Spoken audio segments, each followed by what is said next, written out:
The statements we're about to show you are from the Holy Quran, and is said to be the official, unchanged, pure word of God, revealed over 1400 years ago.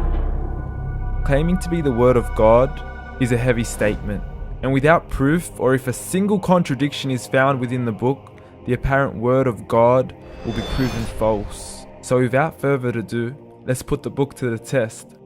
In the 23rd chapter, titled The Believers, from the 12th to the 14th verses, God is said to give a detailed description of how the human being is formed.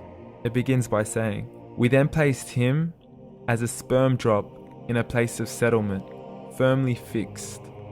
Then we made the drop into a Alaqaah." We will translate this word very soon. "And then we changed the Alaqaah into a lump. Then we made out of that lump into bones. And then we clothed the bones with flesh. Then we caused him to grow and come into being and attain the definitive human form."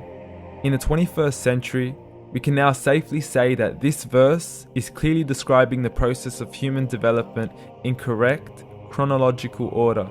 However, what we should be paying attention to in particular is the second stage, referring to the development of the embryo. The specific word used to describe the embryo in this verse is the word Alaqaah. The word Alaqaah, when translated into English, can mean three separate things.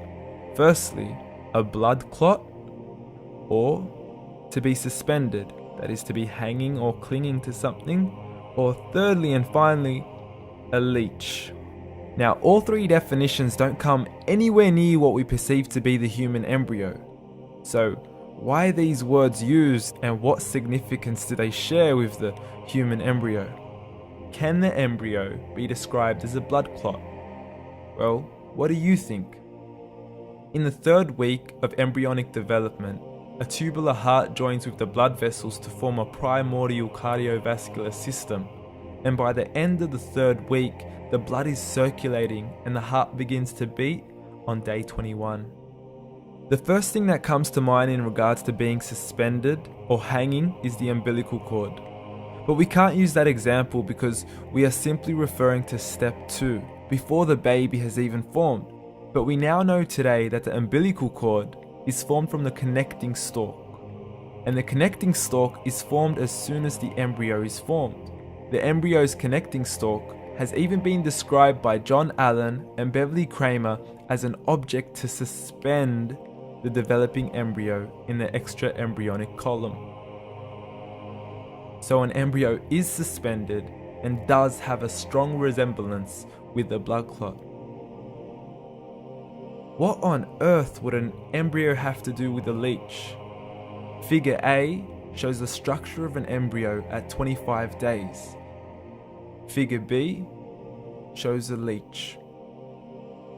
Now please note once again that the embryo in this stage is no greater than the size of a kernel of wheat. This is an X-ray of the embryo at 22 days. This is the internal structure of a leech. It's mind-blowing stuff, but you still haven't seen anything yet. This is the head of the embryo at 22 days. The detail you are seeing right now is absolutely impossible to be seen with the human eye and can only be seen with a microscope. This is the back end of a leech. There's no other words used to describe this other than mind-blowing. The pictures we have shown you are impossible to be seen with the human eye or even to be predicted by the human mind.